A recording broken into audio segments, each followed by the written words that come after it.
नमस्कार दोस्तों। मैं हूं आपका दोस्त आपका होस्ट आर के और आप देख रहे हैं आर के ट्रेडिंग। दोस्तों तारीख है 6 फरवरी 2022 और यहां पर आपके सवाल मेरे जवाब का 154 एपिसोड 154वां एपिसोड लेकर आपके सामने हाजिर हूं। कल 5 फरवरी 2022 यानी कि सैटरडे को शनिवार को जितने लोगों ने भी सवाल भेजे अपने रूल के हिसाब से नियम के हिसाब से उन सारे लोगों को सवालों को कलेक्ट करके जवाब लेकर हाजिर हूँ। कोई भी पर्सनल बाइंग और सेलिंग की सलाह नहीं है। आप अपना जो स्टॉक्स के बारे में आपने पूछा मैं उस पर पूरा का पूरा व्यू बताऊंगा एजुकेशनल पर्पज़ के लिए। अगर अभी तक टेलीग्राम चैनल को नहीं ज्वाइन किया ज्वाइन कर सकते हैं लाइव मार्केट में कॉल के लिए। साथ ही आप आर के ट्रेडिंग मोबाइल ऐप को डाउनलोड कर सकते हैं गूगल प्ले से, जहां पे आपको लाइव मार्केट में कॉल और मार्केट रिलेटेड जानकारी भी मिलता है। साथ ही आप जानते हैं कि स्विंग ट्रेडिंग कॉल के लिए मेरा स्विंग ट्रेडिंग ग्रुप में आपको ऐड होना पड़ता है, जिसके लिए आपको मेरे लिंक के थ्रू अकाउंट ओपन कराना होगा। फायर्स एलायंस ब्लू एंजल 1 या 0 था मैं आपको अपने स्विंग ट्रेडिंग ग्रुप में ऐड कर लूंगा। तो चलिए आपके सवाल मेरे जवाब का 154 एपिसोड 154वां एपिसोड शुरुआत करता हूँ। देखता हूँ सबसे पहला सवाल किनका है।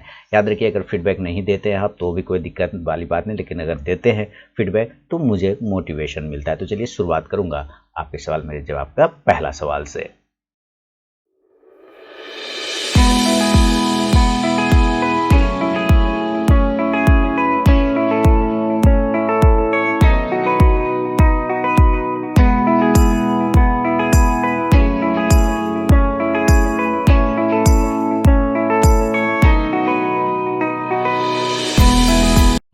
सबसे पहला सवाल है संजय मिश्रा जी ने सहरसा बिहार से लिखा है। इनका सवाल है first of all many thanks for making me 24,000 profit in Ajmera realty, बहुत बढ़िया, एंड 15,000 प्रॉफिट इन इल्गी इक्विपमेंट्स, बहुत बढ़िया। तो इन्होंने अजमेरा रियल्टी और इल्गी इक्विपमेंट्स में 15,000 का प्रॉफिट बनाया, बहुत अच्छी बात है। और today question said I have actually Ajmera realty तो मैंने ऐसा कॉल दिया हुआ था कि जो एक लंबा टाइम के लिए भी आप रख के चल सकते हैं, उसमें भी अच्छा पैसा बना। और साथ ही इल्गी इक्विपमेंट्स को भी मैंने कई बार रिकमेंड किया तो वहाँ पे भी आपने पैसा बनाया। तो पैसा बनाना ही मेन मकसद होना चाहिए और कुछ भी नहीं। तो अब इनका सवाल है आज के लिए कि लेटेंट व्यू इन्होंने 506 रुपये पे लिया है। वार्ड विजार्ड इनोवेशन 92 के आसपास में है। अजमेरा रियल्टी को दोबारा से 445 पर है। प्राज इंडस्ट्रीज 430, हिंडाल्को 523, एसजेवीएन 30 रुपये 53 पैसे पे लिया। इस totally result basis holding please provide SLN target. Okay, तो संजय मिश्रा जी सहरसा बिहार से लिख रहे हैं। इन्होंने लेटेंट व्यू को 506 रुपये पे लिया है। सर लेटेंट व्यू को 506 रुपये पे लिया तो बच्चा अभी जन्म लिया है। अब इस बच्चे से क्या चाहते हैं? आपके घर में एक बच्चा पैदा हो गया संजय जी, आप मुझे ईमानदारी से बताइए, एक सप्ताह के बाद या एक महीने के बाद आप उस बच्चे से क्या उम्मीद करते हैं कि वो चलना शुरू कर दे, भागना शुरू कर दे, वो ये बता दे कि वो डॉक्टर बनेगा कि इंजीनियर बनेगा कि क्या बनेगा, अच्छा बनेगा बुरा बनेगा? आप उस बच्चे से ये चाहते हैं? अगर आप ऐसा चाहते हैं तो आप लेटेंट व्यू के साथ भी वैसा ही चाह रहे हैं। बच्चा तो अभी जन्म लिया है ना सर मार्केट में, अभी तो बच्चा आया है, अभी तो उसका पैदाइश हुआ है। इस बच्चे को थोड़ा चलने तो दीजिए, थोड़ा बढ़ने तो दीजिए सर, इसको थोड़ा सा इसका काम तो चलने दीजिए, है ना। आपने ले लिया 506 एकदम लोएस्ट पॉइंट पे लिया तो कोई दिक्कत वाली बात नहीं। आप 460 रुपये से 50 रुपये के आसपास में स्टॉप लॉस लगा के वेट कर सकते हैं। लेकिन अभी इसका बिहेवियर प्योर अगर हम लोग चार्ट के हिसाब से देखें तो चार्ट अभी इसका कंप्लीट बना नहीं है, क्योंकि इस 1 से 1.5 महीने के चार्ट में कोई भी एनालाइज नहीं होता, क्योंकि इसको हर एक अभी मौसम को देखना पड़ेगा। अभी मार्केट में अपसाइड आया, गिरावट आया, मूवमेंट आया, लेकिन चूंकि ये आईटी सेक्टर का स्टॉक है तो आईटी पे अभी क्या चल रहा है कि पूरी दुनिया शिफ्ट हो रही है। इसका साथ साथ डेटा पे ज़्यादातर लोग हम लोग क्या करते हैं, हम लोग डेटा यूज़ करते हैं और डेटा खाते भी वो आंकड़ा को हम लोग यूज़ करते हैं। तो ये काम वही करती है, ये कंपनी वही काम करती है, आंकड़ों को यूज़ करती है। तो मेरे ख्याल से इसका फ्यूचर अच्छा है, फ्यूचर मतलब भविष्य आगे ठीक ठाक है। लेकिन फिलहाल अभी के साइड में अगर आप कहेंगे कि क्या हो सकता है तो एक स्टॉप लॉस आपको बस लगाना होगा। ऊपर कहाँ जाएगा अभी ये नहीं पता। हाँ, अगर ये 540 के पास अगर ये तोड़ देता है, क्योंकि सबसे बड़ा रेजिस्टेंस फिलहाल वहीं पर है, 540 को तोड़ता है तो मैक्सिमम ये 600 की तरफ जा सकता है। लेकिन चार्ट अभी भी मैं आपको बता रहा हूँ इसका भी क्लियर नहीं हुआ है चार्ट। अगर ये क्लियर नहीं हुआ है तो फिर प्रॉब्लम कर देगा। हाँ, 540 के ऊपर निकलने के बाद एक मूवमेंट कर सकता है, आप ले सकते हैं शॉर्ट टर्म में 560, 580, 600 के टारगेट के लिए। लेकिन स्टॉप लॉस 460 के आसपास का लगा के आपको चलना पड़ेगा, ऐसा लेटेंट व्यू में दिखाई दे रहा है। वार्ड विजार्ड इनोवेशन 92 के आसपास में लिया है। तो चलिए वार्ड विजार्ड को भी हम लोग देख लेते हैं। वार्ड विजार्ड देखिए हमारे पास वार्ड विजार्ड का नहीं, ये प्योर आपने बीएससी से लिया होगा और चेक कर लेते हैं। वार्ड विजार्ड चलते हम लोग देखें वार्ड विजार्ड में क्या चल रहा है। ये प्योर ये बीएससी का ही स्टॉक है, 92 के आसपास में लिया है। ठीक है सर, तो एक स्टॉप लॉस 84 का आसपास का लगा लीजिए। ऊपर रेजिस्टेंस है 100 रुपीज़ का, अगर ये 100 को तोड़ देता है तो आपको 108 तक के टारगेट, 110 तक के टारगेट बन जाएंगे। लेकिन स्टॉप लॉस आप थोड़ा 90 के आसपास भी लगा लें, 88 के आसपास भी लगा लें और लगा के होल्ड कर सकते हैं। स्विंग लो का एक स्टॉप लॉस लगा के आपको यहाँ पर चलना चाहिए वार्ड विजार्ड इनोवेशन में। आगे है आपके पास अजमेरा रियल्टी 445 है और प्राज 430 के आसपास में आपने लिया हुआ है। ठीक है, तो अजमेरा रियलिटी ओके 452 और आपने 445 के आसपास में लिया। स्टॉप लॉस 400 रुपये का लगेगा, बिल्कुल वही 410 400 के आसपास का एक स्टॉप लॉस लगेगा। ऊपर एक रेजिस्टेंस एरिया है जो कि ऊपर पड़ रहा है इसको 485 का, वो अगर ब्रेक करेगा तो फिर इसके पास जो टारगेट आएगा वो 500-520 रुपये के आसपास का टारगेट आएगा। अगर ये 500 के ऊपर क्लोजिंग स्टार्ट करता है तो फिर और होल्डिंग हो जाएगा और रुक जाएगा वहाँ पर, और वहाँ से अपसाइड के और भी मूवमेंट दिखा सकता है अजमेरा रियल्टी। मुझे याद है इसको मैंने 225 या 75 के आसपास रिकमेंड किया था और तब से ये स्टॉक ने शानदार रैली अजमेरा रियल्टी ने आपको दिखाया हुआ है। तो ये है अजमेरा रियल्टी पे मेरा अपना व्यू। 445 पे आप ले, प्राज को 430 और हिंडाल्को 523। हिंडाल्को पे मेरा दिया हुआ है शॉर्ट टर्म कॉल, इसके लिए तो बात है ना। एक टारगेट भी आ गए, सॉरी 2 टारगेट आ गए हिंडाल्को के। प्राज इंडस्ट्रीज 430 पर आपने लिया हुआ, चेक करते हैं 430 पर उसी के आसपास चल रहा है। ऊपर रेजिस्टेंस है 445 से 50 के आसपास का एक रेजिस्टेंस एरिया, वो अगर ब्रेक होता है तो 460 से 80 के टारगेट बनेंगे। स्टॉप लॉस 400 रुपये का इस कंडीशन में अभी फिलहाल लगाना होगा। इतना बड़ा अगर नहीं लगाना चाहते तो 410 रुपये का भी स्टॉप लॉस लेके चल सकते हैं। हिंडाल्को में जो है टारगेट, हमारे 2 टारगेट कंप्लीट हो गए हिंडाल्को में, लगभग बिल्कुल सही है। मेरा 2 टारगेट डन हो चुका है हिंडाल्को, मैंने दिया हुई था शॉर्ट टर्म कॉल। अभी आपने 523 के आसपास का ही बाइंग प्राइस है, तो 500 रुपये का स्टॉप लॉस लगाइए और ऊपर रेजिस्टेंस है 530 रुपये का। एक बार वो ब्रेक कर जाएगा तो फिर 552 से 55 तक के टारगेट भी आपको हिंडाल्को में आते हुए मिल सकते हैं। इसके अलावा आपने लिया SJVN 30 रुपये 53 पैसे पे। तो चलते हैं SJVN की तरफ और देखें कि SJVN में क्या हो रहा है। ऑर्डर तो इसको अच्छा खासा बिहार सरकार से भी ऑर्डर मिला हुआ है, 30 रुपये 45 पैसे के आसपास में आपने लिया है, 31 रुपये चल रहा है, बहुत ही बढ़िया बात है।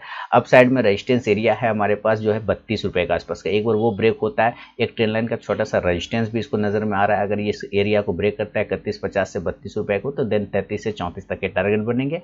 स्टॉप लॉस नीचे के साइड में 30 रुपये का लगा के SJVN में चलना होगा। तो ये है संजय मिश्रा जी के सवालों पे मेरा अपना जवाब। चलिए फीडबैक देना बिल्कुल ना भूले। अगला सवाल की तरफ बढ़ूंगा और अगला सवाल लिख रहे हैं पंडित साहब CK पंडित जी, गुजरात अहमदाबाद से। Lupin Godrej property HDFC life के प्राइस पूछना चाह रहे हैं, क्योंकि ये गुजराती लैंग्वेज में लिख रहे हैं। Lupin Godrej property HDFC life, वाह, ये 3 स्टॉक्स का प्राइस जानना चाह रहे हैं कहाँ पे लेना। सर लुपिन को तो अभी 925 के ऊपर लेंगे, उसके पहले हम लुपिन को बिल्कुल भी नहीं ले सकते। लुपिन के बारे में निफ्टी फार्मा मेटल IT में मैं हमेशा बताता रहता हूँ, डेली बताता रहता हूँ, लेकिन पूरी उम्मीद रहता है मुझे अपने व्यूवर पे कि वो वीडियो नहीं देखते हैं, इसीलिए ये सवाल आ जाता है। तो ये जब तक ये 900-925 के ऊपर दोबारा नहीं निकले तब तक मुझे यहाँ पे कोई भी बाइंग नहीं मिल सकता। हाँ, नीचे में एक कंडीशन है कि 850 को ब्रेक कर देगा तो तोड़ के नीचे गिर सकता है और गिरावट बढ़ सकता है, इसलिए हम लोग लेंगे 900-920 रुपये के ऊपर, उसके पहले बिल्कुल भी लुपिन में हाथ नहीं लगाएंगे। ये बात तो मैं बार बार डेली बताता हूँ निफ्टी फार्मा मेटल और IT वाले में,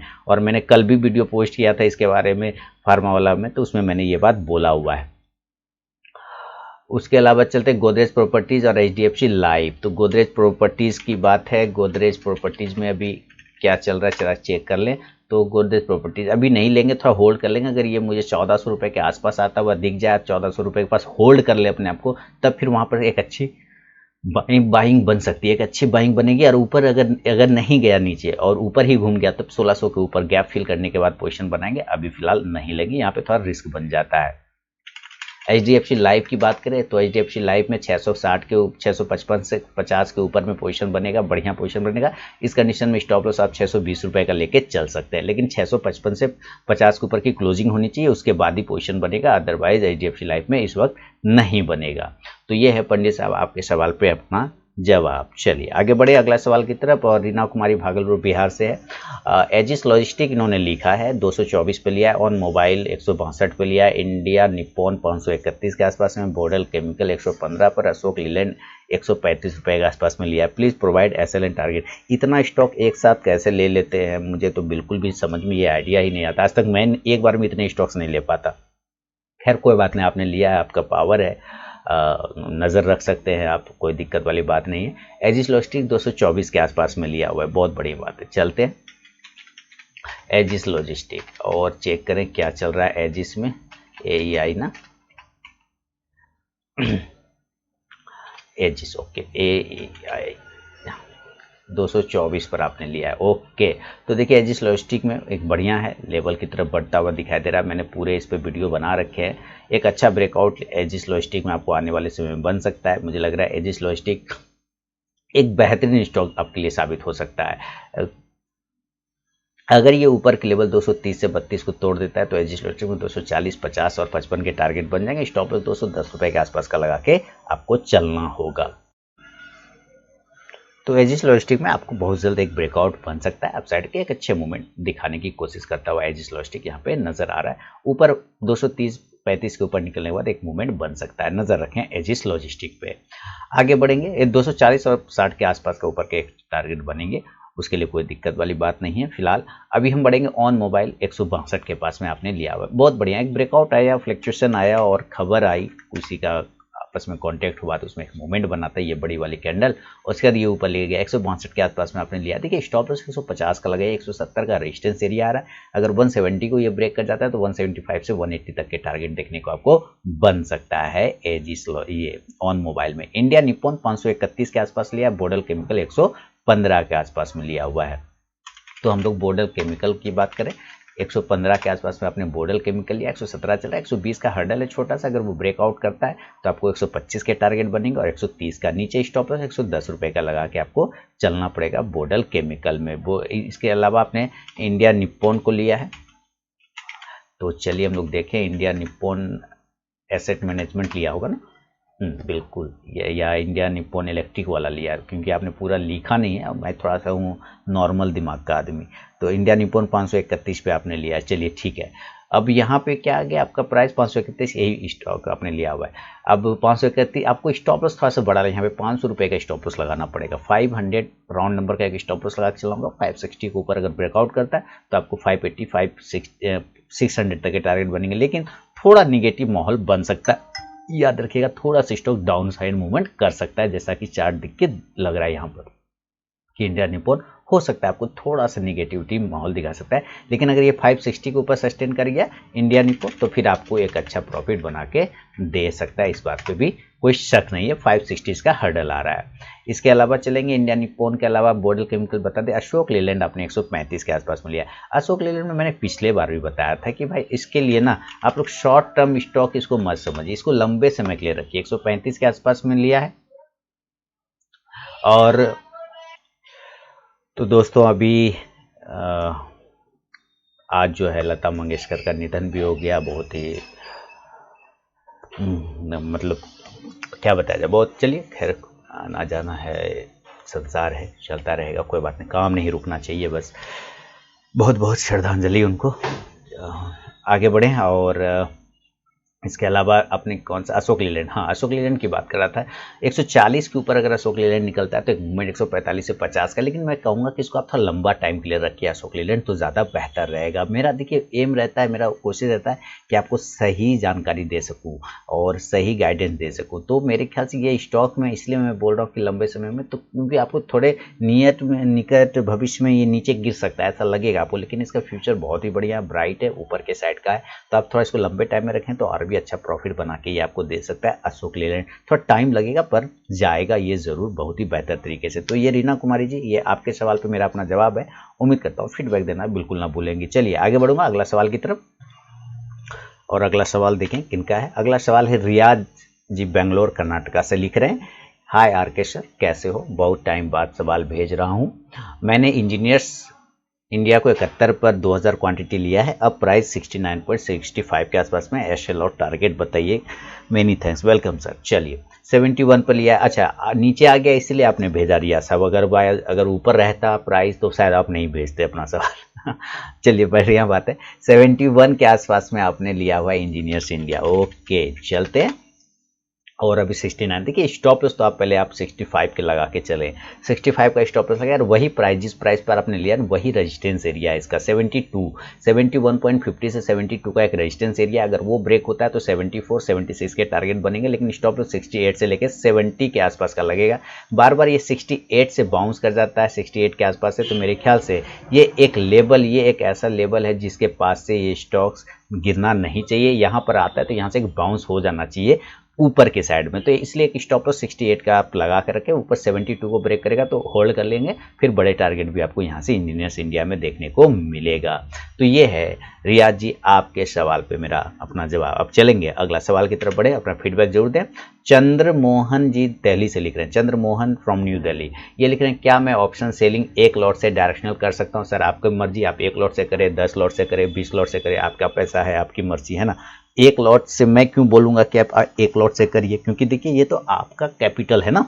आप एक लॉट से करेंगे अपनी रिस्क के हिसाब से, 10 लॉट करेंगे वो आपका पैसा है, लेकिन करना चाहिए कि नहीं करना चाहिए आपको इस पर फोकस होना चाहिए ना। कितना लॉट करेंगे वो तो आपका अपना रिस्क मैनेजमेंट है सर। तो आप लिख रहे हैं क्या एक लॉट से डायरेक्शनल ट्रेड कर सकता हूँ, डायरेक्शनल कर सकता हूँ सपोर्ट एंड रेजिस्टेंस पर, जैसे जिससे मुझे थीटा का बेनिफिट मिल सके, क्योंकि मैं ऑप्शन बाइंग में सही रहता हूँ लेकिन फिर भी थीटा की वजह से स्टॉप लॉस हिट होता है। मैं स्टॉप लॉस ऑप्शन सेलिंग में भी लगा सकता हूँ, बिल्कुल स्टॉप लॉस ऑप्शन सेलिंग में भी लगा सकते हैं, स्टॉप लॉस कहीं भी लग सकता है, कहीं को प्रॉब्लम नहीं है। स्टॉप लॉस तो किसी में लगा लीजिए, कमोडिटी लगा लीजिए, ऑप्शन लगा लीजिए, कैश लगा लीजिए, किसी चीज में फ्यूचर स्टॉप लॉस तो लगा ही सकते हैं। अब सेल ही तो कर रहे हैं तो ऊपर में लगा लेंगे स्टॉप लॉस, है ना, या उसको हेज कर लेंगे उसको खरीद के, पुट को खरीद के, तो इस हिसाब से करके आप उसको हेज करके चल सकते हैं। तो अब है कि क्या सपोर्ट रेजिस्टेंस पर आप ट्रेड कर सकते हैं कि नहीं। देखिए थीटा, बीटा, गामा, डेल्टा, ये सब के चक्कर में मैं नहीं पड़ता हूँ चंद्रमोहन साहब, मैं बिल्कुल, मैंने कई बार अपने वीडियो में मैं ये सब चक्कर में पड़ता ही नहीं। ये थीटा क्या बोल रहा है, बीटा क्या बोल रहा है, सीता गीता क्या बोल रही है, मुझे कोई लेना देना नहीं। मेरा सीधा सीधा रहता है, मैं निफ्टी ऑप्शन में ट्रेड करता हूँ और वो भी बाय करता हूँ, मैं बाइंग करता हूँ, सेलिंग तो मैं करता ही नहीं, क्योंकि भाई उतना कैपिटल मैं लेके नहीं बैठ सकता, सीधी सीधी सी बात है। तो मैं बाइंग करता हूँ। बाइंग में ये चीज़ें प्रॉब्लम होती है कि अगर मार्केट में मूवमेंट नहीं आता है या मार्केट साइडवेज हो जाता है तो आपको लॉस होगा, बिल्कुल इस बात से मैं एग्री करता हूं, इसमें कोई दिक्कत वाली बात नहीं। लेकिन तो वहां पे आपका रिस्क मैनेजमेंट ही आपको बचा सकता है कि आपको पता होना चाहिए कि आपको कितना रिस्क लेने की क्षमता है। अगर आपको अपना रिस्क मैनेजमेंट पता है, आपको अपना रिस्क एपेटाइट पता है, तो फिर अब थीटा बढ़ जाए कि गीता गिर जाए उससे कोई फर्क नहीं पड़ता। अगर आपको, मैं मान के चलता हूँ मुझे 1000 रुपये का लॉस होगा, मैं निकल जाऊंगा उस दिन के लिए, मैं बंद कर दूंगा। मुझे 1000 का लॉस होता है, 1500 का लॉस होता है, मैं ऑप्शन में 3000 के लॉस बर्दाश्त कर सकता हूँ। 3000 के लॉस बर्दाश्त, मैं पोजीशन काट देता हूँ, उसके बाद मुझे कोई मतलब नहीं, अब वो ऊपर चला जाए कि नीचे। प्रॉब्लम तब होती है जब हम रिवेंज लेने बैठ जाते हैं कि अच्छा लॉस हो गया तो मैं एक बार और ट्रेड करता हूँ, अभी मैं इसको प्रॉफिट में कन्वर्ट कर लूंगा, तब प्रॉब्लम स्टार्ट हो जाती है। तो अब देखिए कि आप सपोर्ट रेजिस्टेंस पर कर सकते हैं कि नहीं कर सकते हैं। मैं तो उसी तरह करता हूँ, सपोर्ट रेजिस्टेंस ही करता हूँ, अपने ऑप्शन चेन एनालिसिस से सपोर्ट रेजिस्टेंस को मैच करा के ही करता हूँ। ऑप्शन चेन का वीडियो मैं डालता रहता हूँ, बैंक निफ्टी और निफ्टी वाला वीडियो आप मेरे बाजार हाट न्यूज चैनल पर जाए, निफ्टी और बैंक निफ्टी का वीडियो आपको मिल जाएगा, ऑप्शन चेन के साथ मिल जाएगा, सपोर्ट रेजिस्टेंस के साथ मिल जाएगा, सारी चीज मिल जाएगी। तो बिल्कुल कर सकते हैं सपोर्ट रेजिस्टेंस से, लेकिन आप अपना अगर रिस्क मैनेजमेंट प्रॉपर फॉलो करेंगे तभी आप कर पाएंगे, अदरवाइज नहीं। हाँ, ऑप्शन सेलिंग में भी स्टॉप लॉस लगा सकते हैं, बिल्कुल लगा सकते हैं सर। तो चंद्रमोहन जी, ये है आपके सवाल पे मेरा अपना जवाब। रिस्क मैनेजमेंट बहुत बड़ा चाबी है सफलता का, याद रखिए। अगला सवाल अभिषेक ठाकुर जी कोलकाता से लिख रहे हैं और इनका सवाल है, thank you for your continuous guidance and valuable analysis. Thank you sir.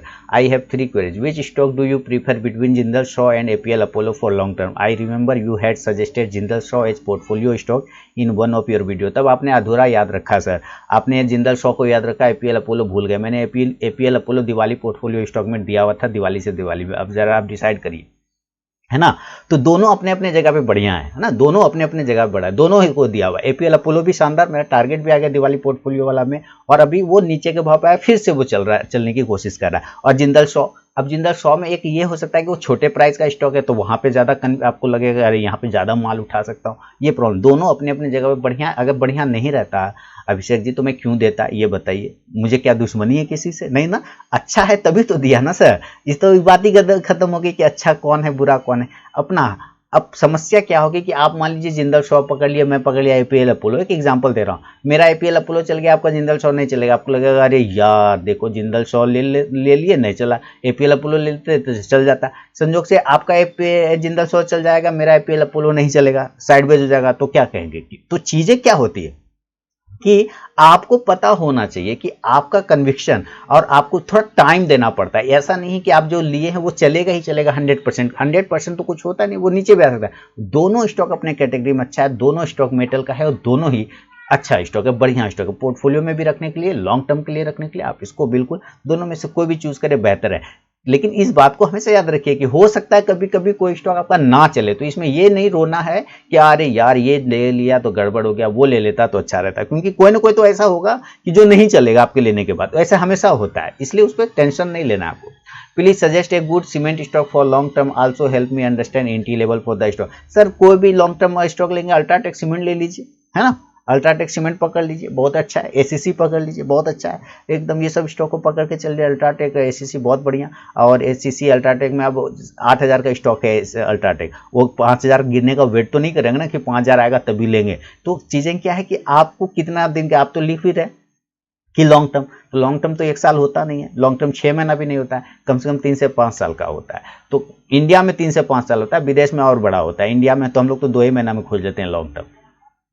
तो यहाँ क्या है कि हम लोगों को एसीसी पे आप ध्यान दे सकते हैं लॉन्ग टर्म के लिए, आप ग्रासिम पे ध्यान दे सकते हैं, आप अल्ट्राटेक सीमेंट पे, ये सारे अच्छे स्टॉक है, फंडामेंटली गुड स्टॉक है। और अल्ट्राटेक सीमेंट और ग्रासिम ये सब तो 500 रुपये से रिकमेंड करते करते ग्रासिम आ गया 1800 पे, तो ये सारी चीज़ें, तो ये तीनों स्टॉक बहुत अच्छा है। IIFL सिक्योरिटीज आपने 98 पे लिया है, do you think it is a good stock? मैं IIFL सिक्योरिटी पे ध्यान नहीं देता, पहली बात तो ठीक है, आपने लिया हुआ 98 पर, मैं इसके स्टॉप लॉस बता सकता हूँ, पर मैं इस पर ध्यान नहीं देता।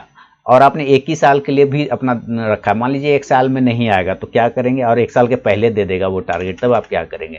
आप तो सोचे होंगे कि 1 साल में हम वेट करेंगे, और वो 1 साल में देगा ही नहीं, तब क्या करेंगे आप? या 1 साल से पहले दे देगा तो उसको डांटिएगा तो नहीं है ना कि भाई तुम 1 साल से पहले टारगेट क्यों दे रहे हो? तो मैं इसके स्टॉप लॉस आपको बता देता हूँ। आपको स्टॉप लॉस वही 80 रुपये के आसपास का लगाना होगा। 105 का एक रेजिस्टेंस एरिया है, वो जब तक सस्टेन नहीं करेगा तब तक नहीं निकलना है। संजीव बशीर साहब का ये है कंपनी, मुझे इस पर ऐसा नहीं कि उनका है इसलिए मुझे अच्छा नहीं लगा, मैंने कभी इस पर ध्यान ही नहीं दिया, पता नहीं क्यों मुझे ये स्टॉक कभी पसंद नहीं आता, मुझे ये पसंद नहीं आता, मुझे JM फाइनेंशियल पसंद नहीं आता। ये सब जो है ना, ये एक तरह का ITC है, एक तरह का ITC स्टॉक है। JM फाइनेंशियल, आपका इडलवाइज, आपका IIFL सिक्योरिटी, ये सारे लोग मुझे लगते हैं जैसे ITC टाइप का, और एक ही जगह पे घूमता है, ऊपर नीचे एक रेंज बना लेता है, उसी में चलता है, इसलिए मुझे पर्सनली ऐसे भी पसंद नहीं आता। मूवमेंट नहीं करे ना तुम, फिर क्यों होल्ड करके रखे, पैसा लगा के रखा है, सर मूवमेंट चाहिए। 110 से 12 के ऊपर निकलेगा तो मूवमेंट कर सकता है, 120 के लिए मैक्सिमम, और नीचे की साइड में आपको स्टॉप लॉस लेकिन बड़ा लगाना पड़ेगा, 80 रुपये का यहाँ पे कि स्टॉप लॉस बन रहा है IIFL सिक्योरिटीज़ में। रही बात APL अपोलो और जिंदल स्टॉक, दोनों बढ़िया स्टॉक है सर। और long term cement stock ACC रखिए, ग्रासिम और अल्ट्राटेक पे नजर रखिए तो चल सकते, तीनों बढ़िया, तीनों में से कोई भी उठा के चल सकता है। तो ये है अभिषेक ठाकुर जी, आपके सवाल पे मेरा अपना जवाब। आगे बढ़ूंगा, अगला सवाल है संदीप पांडे जी अहमदाबाद से लिख रहे हैं कि मैं लॉस बुक नहीं कर पाता हूँ, स्टॉप लॉस भी लगाता हूँ फिर भी। देखिए स्टॉप लॉस जब लगाते हैं तो स्टॉप लॉस कट गया तो लॉस बुक हो गया, आप तो अपने आप को कॉन्ट्राडिक्ट कर गए। आप कहना क्या चाह रहे हैं मुझे खुद समझ नहीं आ रहा। आप स्टॉप लॉस लगाए ना सर, हाँ चलिए समझते हैं। आपने एक स्टॉक को बाय किया, ठीक है, आपने एक स्टॉक को बाय किया सिंपल 100 रुपये पे, और 90 पे मान लेता हूँ स्टॉप लॉस लगा, जब ये कटा तो लॉस तो बुक हो गया। फिर आप कह रहे हैं कि लॉस बुक नहीं, तब क्या करते हैं, स्टॉप लॉस जैसे ये नीचे आता है स्टॉक, इसको उठा के 85 पे ले आते हैं, फिर और नीचे आता है फिर उठा के 80 पे ले आते हैं स्टॉप लॉस, इस तरह से करते हैं। तो जान लीजिए आप अपने पैर पे कुल्हाड़ी मार रहे हैं, या तो आपको अपने से दुश्मनी है, या तो आपका पैसा बढ़िया वाला पैसा नहीं है, अच्छा पैसा, ओरिजिनल पैसा नहीं है, आपका अपना पैसा नहीं है जिससे आपको मोह माया नहीं है। सर अगर आपका अपना पैसा है, कमाया हुआ पैसा है, तो क्यों दुश्मनी ले रहे हैं उस पैसे से? स्टॉप लॉस कट गया तो फिर आप बाहर हो जाइए उस टाइम के लिए, उसको नीचे नीचे करते जाइएगा ना, तो आपका ऐसे ऐसे माइनस होता चला जाएगा पैसा। ईमानदारी से बता रहा हूँ सर, देखिए मेरी बातें कड़वी होगी संदीप जी, लेकिन एकदम टू दी फैक्ट बता रहा हूँ। अगर आपको अपने पैसे से प्यार है तो आपका स्टॉप लॉस जो आपने लगाया अगर वो कट गया तो उस दिन के लिए बंद कर दीजिए। अगर आप उसको नीचे नीचे करते जाएंगे स्टॉप लॉस तो आपका कुछ भी नहीं हो सकता, और आज नहीं कभी कुछ नहीं हो सकता। लेकिन ये आप कहेंगे तो कैसे करेंगे सर, ये बताइए ना, आप तो बोलते हैं खाली बताते तो है, कैसे करेंगे सर? 2 हाथ दिया है आपको भगवान ने, एक दिमाग दिया है ना, 2 हाथ और एक दिमाग दिया, उसी से करना है सर, और किसी से करना ही नहीं। बस अपने कलेजे पे पत्थर रखना पड़ेगा। पत्थर कैसे रखना पड़ेगा? जैसे ये लॉस हो गया, जब आप प्रॉफिट के आप भागीदार हैं, तो लॉस का भागीदार कौन बनेगा? पड़ोसी? ये बताइए, नहीं ना, दुश्मन बनेगा आपका? नहीं ना। जब आप प्रॉफिट ले सकते हैं तो लॉस क्यों नहीं लेंगे? क्योंकि बिजनेस है ना, बिजनेस में लॉस और प्रॉफिट दोनों मिलकर। अपने दिमाग को पहले आप समझाइए कि आप बिजनेस करने बैठे हैं कि गैम्बलिंग करने बैठे हैं। गैम्बलिंग करने बैठे हैं तब तो भाई आप करते जाइए जैसे कर रहे हैं। अगर आप बिजनेस करने बैठे हैं तो आपको मान के चलना होगा कि उसमें लॉस भी होगा और वो लेना भी पड़ेगा, तभी आप मार्केट में लंबे समय तक रह सकते हैं। अगर आप बिजनेस के हिसाब से नहीं देख रहे तो फिर ये मार्केट आपके लिए बिल्कुल नहीं है सर, बिल्कुल नहीं है। अगर आप बिजनेस के हिसाब से इसको नहीं देख रहे हैं, क्योंकि बिजनेस में लॉस प्रॉफिट दोनों होता है, तभी बिजनेस बनता है। नहीं तो सिर्फ प्रॉफिट होगा तो वो बिजनेस नहीं होता है सर, फिर वो तुक्काबाजी हो गया, ठीक, गैम्बलिंग हो गया, वो नहीं चलेगा। इसलिए अपने दिमाग को ये चीज़ें कंट्रोल, एक बार तकलीफ होगी कि आप उसको लॉस बुक करेंगे, दर्द होगा, पेन होगा, खाना नहीं पचेगा, अनिद्रा जैसा फीलिंग आएगा, दिल नहीं लगेगा, मन नहीं लगेगा जैसे कि किसी ने धोखा दे दिया, इस टाइप का मतलब बेचैनी फील होगा, अब हाथ कँपाएगा, पैर थरथराएगा, दिमाग के सामने अंधेरा छा जाएगा, आँख के सामने दिमाग चेक, ऐसे फीलिंग आएगा। आपको टेंशन नहीं लेना, 1-2 दिन कंटिन्यू उसको करेंगे ना, जैसे जैसे बुक, वो धीरे धीरे आपको हैबिट आ जाएगा, फिर आपको आसानी लगने लगेगा कि अरे यार स्टॉप लॉस कटा बाहर, यानी हम गलत हो गए, उस गलती को ढूंढिए। अगर स्टॉप लॉस कटा, आपकी गलती हो गई, तभी तो स्टॉप लॉस कटा ना, तो उस गलती को ढूंढना है बैठ के। उसके खाली समय बैठ के रिवेंज नहीं लीजिएगा मार्केट से कि तुमने मुझे लॉस दिया, अभी मैं वापस कवर कर लूंगा, तो वो फिर आपको लॉस देना स्टार्ट कर देगा। संदीप जी समझ रहे हैं इस बात को? थोड़ा सा टाइम लगेगा पर आप कर लेंगे, एक दिन में नहीं होगा पर एक दिन जरूर होगा, कोशिश करिए आप। उम्मीद करता हूँ थोड़ी सी बातें, छोटी सी बातें, मोटी बातें आपको समझ में आ गई होगी। मैं अपने व्यूवर से भी कहना चाहूँगा कि आप भी अगर अपनी तरफ से कुछ संदीप पांडे जी को सलाह देना चाहते हैं तो कमेंट सेक्शन में लिख सकते हैं। आगे बढ़े अगला सवाल की तरफ, और अगला सवाल है अविनाश वसंत कठाले जी, मालसीरा सोलापुर महाराष्ट्र से लिख रहे हैं, I have purchase JK tyre 161, please tell SLN target. Okay, JK tyre इसने सोलापुर महाराष्ट्र से इन्होंने लिया है, जेके टायर अविनाश कठाले साहब ने। तो चलते हैं जेके टायर के पास। जेके टायर देखिए 161 के आसपास में लिया ना, स्टॉप लॉस 125 रुपए के आसपास का लगाइए। और स्टॉप लॉस पहले भी लगाया होगा सर, पहले भी आपने पूछा होगा, तब स्टॉप लॉस कहाँ लगाए थे आपने? नहीं लगाया तो अब लगा लीजिए 125 रुपए का। उसके नीचे जाने पर और गिर सकता है, याद रखिए 135 से 130 का रेजिस्टेंस आ रहा है, 135 से 140 का एक रेजिस्टेंस आ रहा है, उसके ऊपर जब तक ये घूमेगा नहीं, रिवर्सल नहीं आएगा, थोड़ा नीचे और भी आ सकता है, इसलिए आपको 120 तक का एक स्टॉप लॉस बनता है जेके टायर में। अविनाश जी ध्यान रखिएगा, स्टॉप लॉस क्यों नहीं लगाया था आपने पहले? 161 पर जब लिया था तो गलत बात है, स्टॉप लॉस लगाना चाहिए सर आपको। चलिए आगे बढ़ूंगा, अगला सवाल है। अगला सवाल दीपिका जी दिल्ली से लिख रही हैं, good evening sir, thank you for making videos on stock intraday tips and giving short term call, thank you, welcome. I have purchase SpiceJet 72 equity, अच्छा 72 पर इन्होंने लिया है, now it is come down, I am willing to wait till April, kindly give your opinion.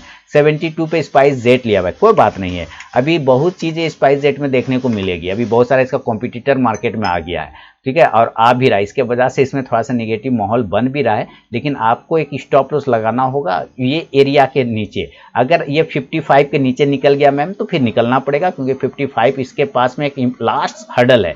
अगर ये रुक गया यहाँ पे तो अच्छी बात है, नहीं रुका तो ये नीचे गिर जाएगा, तो वहां से आपको निकलना पड़ेगा। 65 से लेके 68 का एक रेजिस्टेंस एरिया, अगर उसके ऊपर निकल जाता है देन इसका मूवमेंट बन जाएगा अप साइड में, फिर आप इसको होल्ड करके चल सकते हैं।